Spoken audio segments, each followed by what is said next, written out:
soit une charge Q1 égale à Q et une charge Q2 égale à moins 4Q, situées à 5 cm l'une de l'autre comme sur la figure ci-dessous. Dites à quel endroit devrait-on placer une troisième charge Q3 pour qu'elle soit en équilibre. Ici, on est en présence d'un problème classique où on doit chercher à quel endroit on doit positionner une troisième charge pour que la somme des forces qui agissent sur cette troisième charge-là soit égale à 0. Nous sommes en présence d'un problème d'équilibre statique. On va commencer par regarder zone par zone à quel endroit on pourrait mettre Q3 pour que ça soit possible que la somme des forces soit égale à 0 dans cette zone-là. On va s'inventer une charge arbitraire Q3. On va la mettre positive. En fait, on aurait pu la mettre négative aussi. Ça ne change absolument rien dans le problème. Plus tard, on va voir par les équations que la charge Q3 n'aura pas d'influence sur la position pour que la somme des forces soit égale à 0 dessus. C'est-à-dire, une fois qu'on va avoir trouvé cette position-là, peu importe la valeur de la charge Q3, ça donnerait toujours la même position dans le problème. On va commencer par regarder si on vient placer la charge Q3 entre Q1 et Q2, à quelque part entre les deux. Ben, c'est certain qu'il va y avoir une force de répulsion entre Q1 et Q3, et il va y avoir une force d'attraction entre Q2 et Q3 à cette position-là. J'ai représenté par un vecteur orange la force que Q1 va faire sur Q3. J'ai représenté par le vecteur bleu-vert la force que va faire Q2 sur Q3. Comme c'est une répulsion avec Q1, je la fais vers la droite. Comme c'est une attraction avec Q2, je la fais vers la droite aussi.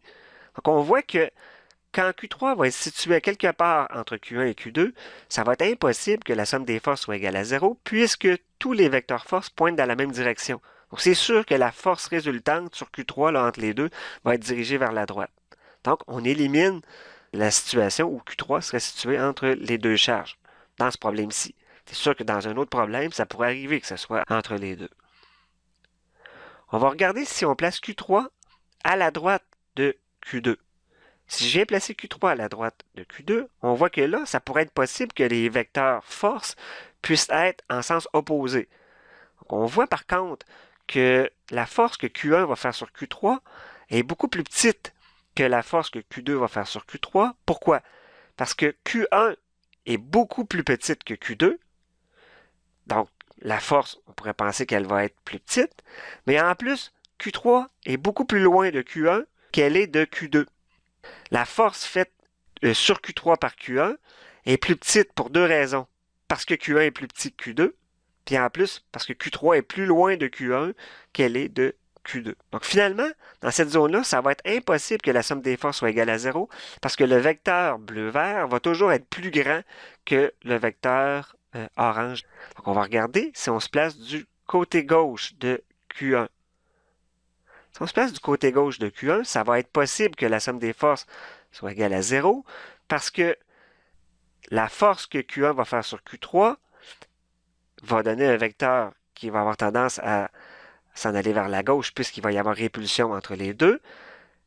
On va avoir Q2 qui va faire une force sur Q3 qui va être vers la droite parce qu'il va y avoir une attraction entre les deux. Mais comme je suis plus loin de Q2, on pourrait penser que le vecteur bleu-vert serait plus petit, mais pour compenser le fait qu'on soit plus loin, Q2 est beaucoup plus grande que Q1, elle est 4 fois plus grande en valeur absolue, ce qui fait que ça pourrait arriver que le vecteur bleu-vert soit égal au vecteur orange. C'est dans cette région-là qu'on va avoir une solution possible où les deux vecteurs force, donc la force que Q1 va faire sur Q3, va être égale en grandeur à la force que Q2 va faire sur Q3. Donc nous, on va regarder maintenant juste la situation où la charge est à gauche de Q1 parce que les deux autres zones vont être éliminées. Donc ici, j'ai la force sur 3 faite par la charge 1. Je vais avoir la force sur la charge 3 faite par la charge 2. Et qu'est-ce qu'on peut dire finalement? C'est que la charge 3 va être située à une distance D de la charge 1. Cette distance D-là, c'est ce qu'on va chercher. Ça va nous permettre de déterminer à quel endroit finalement on doit la placer. Pour avoir équilibre, il faut que la somme des forces sur la charge Q3 soit nulle. On va se définir un sens positif et on va s'organiser pour que la somme des forces soit égale à 0. Si la somme des forces est égale à 0, qu'est-ce qu'on va pouvoir écrire? C'est que la grandeur de la force sur 3 faite par 2 Elle est positive parce qu'elle pointe vers la droite et que j'ai mis positif par la droite. Donc, ça fait F32 moins la grandeur de F31 pointe vers la gauche. J'ai mis un moins devant pour dire que c'était vers la gauche, égale à 0. Ça revient à dire que il faut que la grandeur de F31 soit égale à la grandeur de F32. Il ne faut pas oublier que c'est les grandeurs qu'on vient mettre quand on ne met pas les flèches sur la tête de la quantité. Donc, il s'agit tout simplement d'égaler les deux forces en question. Donc, il faut que la force électrique entre 3 et 1 soit égale à la force électrique entre 3 et 2. Donc, l'équation pour la force électrique, c'est KQ1, Q2 sur R carré. Donc, je vais écrire que dans la première situation, je vais avoir K fois Q3, Q1 sur la distance qui sépare la charge 1 de la charge 3 au carré, qui va être égale à la force F3.2, qui, elle, va être K, Q3, Q2 sur R3.2 au carré. J'ai tout simplement égalé F3.1 égale à F3.2. Il ne faut pas oublier de mettre les valeurs absolues dans nos équations parce qu'on parle vraiment de la grandeur. On voit que K se retrouve de chaque côté. Donc, je pourrais diviser par K de chaque côté et le faire disparaître. Et on a aussi Q3 qui se retrouve de chaque côté. Donc, je vais pouvoir le faire disparaître aussi. Donc, ça nous permet de simplifier un peu nos équations avant de se lancer dans les calculs. Donc, j'élimine K et j'élimine Q3 parce qu'ils se retrouvent chacun de chaque côté. Donc, il va me rester comme équation Q1 sur R31 au carré va être égal à Q2 sur R32 au carré. R31, ça égale quoi? C'est la distance entre la charge 1 et la charge 3. Dans notre problème, ça correspond à la distance D, par définition. La distance R32, donc c'est la distance entre la charge 3 et la charge 2, on voit que ça va être égal à D plus 5. J'ai mis 5, même si c'est en centimètres, ça veut juste dire que la réponse qu'on va trouver, puisqu'on cherche une distance, va être en centimètres. Si vous n'êtes pas sûr, il vaut mieux la mettre en mètres. Donc, on mettrait 0,05 et à ce moment-là, vous allez trouver une réponse en mètres. Mais ça fonctionne dans ce problème-là. On va trouver tout simplement une réponse en centimètres. Et on vient remplacer dans notre équation par les valeurs. Donc, Q1 vaut plus Q. Donc, je le remplace. Je le mets en valeur absolue sur R31 au carré, donc sur D au carré, va être égal à Q2. Q2 valait moins 4Q sur R32 au carré, qui vaut D plus 5 au carré.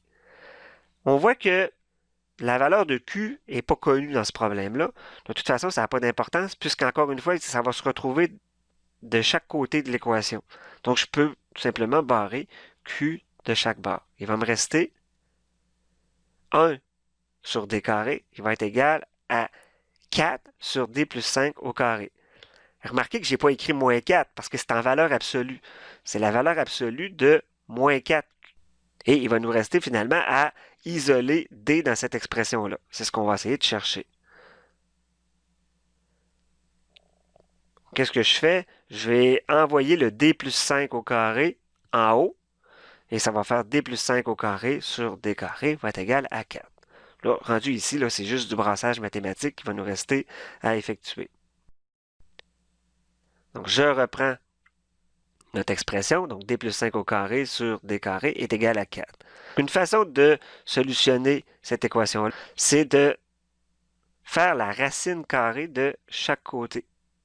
Donc, je vais faire la racine carrée. Ça va nous faire éliminer les carrés. On va être capable d'isoler le D. Donc, j'ai la racine carrée de D plus 5 au carré sur D au carré qui va être égale à plus ou moins la racine carrée de 4.